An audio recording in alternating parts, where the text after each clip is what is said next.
السلام عليكم احلى متتبعات، كنتمنى تكونوا بخير وعلى خير وتلقاكم هذا الفيديو بصحه جيده. مرحبا بكم من جديد في قناتي كويزيني اونغلي.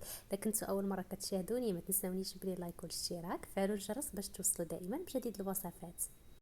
الوغ كيف ما شفتيو معايا اليوم ان شاء الله غنقدم معكم الهرقمه بالحمص اولا الكرعين بالحمص والزرع على الطريقه التقليديه، ناجحين بالنسبه للمبتدئات وكذلك مع السر اللي كيخليهم كيجيو فتيين اثناء الطهي وما ياخذوش معك وقت كثير.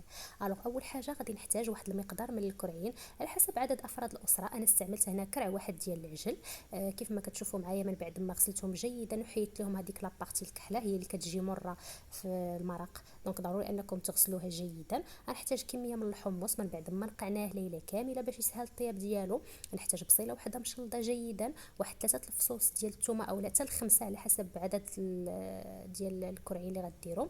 كذلك غنحتاج القليل 3 التميرات، هذا هو السر اللي كيخليهم يجيو فتيين، انا كنستعملهم بالعظم ديالهم.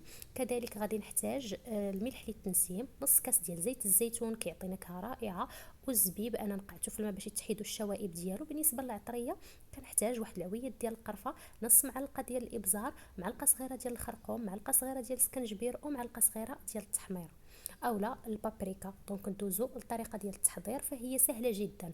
كنديروا كلشي دقه واحده. غناخذوا طنجره الضغط اولا الكوكوط ديالنا، نحطوا الكرعين ديالنا، نضيفوا البصل اللي شلضناه مع الفصوص ديال الثوم مع الملح مع التوابل وكذلك مع دوك 3 التميرات، وغادي ندير نص كاس ديال زيت الزيتون وندير الماء الكافي اللي غادي يطيب ليا فيه الكرعين ديالي يكون مغلي بيان سور، ونسد عليه واحد نص ساعه بحال هكاك حتى يدخلوا الطياب جيدا. عاد غادي نضيف الحمص والزبيب والزرع كيف ما غتشوفوا معايا. اول حاجه غادي ناخذ الزويف اللي غنديروا فيه الزرع اولا ايبلي ونسدوها جيدا فاش نحطوها مع الكرعين ديالها يطيبوا بوحدهم.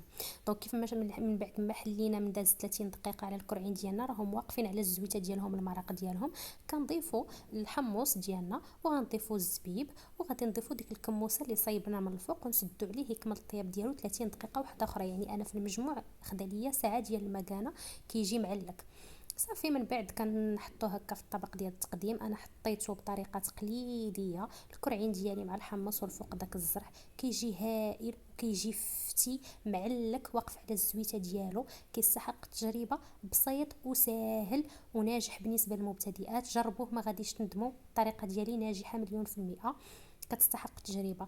كانت هذه الوصفه ديالنا ديال اليوم. شكرا لكم بزاف على المشاهده وعلى التشجيع، والى اللقاء ان شاء الله في وصفه جديده وفيديو جديد. السلام عليكم ورحمه الله تعالى وبركاته.